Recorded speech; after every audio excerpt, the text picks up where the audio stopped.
xin chăm bỏ ai lâu dài lệ hôn nát xoa nên ngô cả tụ lại im mà ngày thì hắn đồn về chuyện là nang vang lối thì phật hi ngự biệt lâu là khoa đấy cũng xua về itana cả tuổi na dung tê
sai lệ hôn nát xoa nên ngô cả tụ lại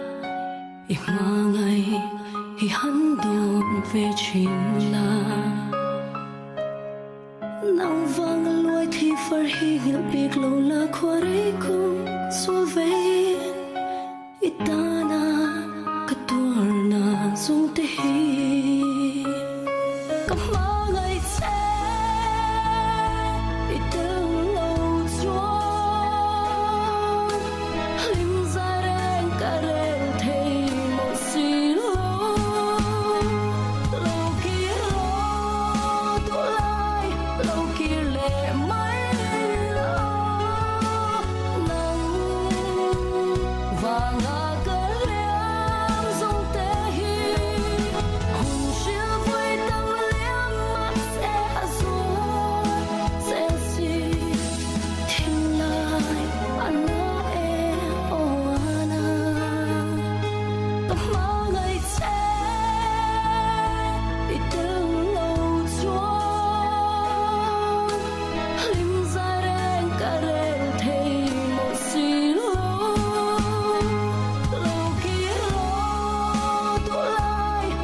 dung tê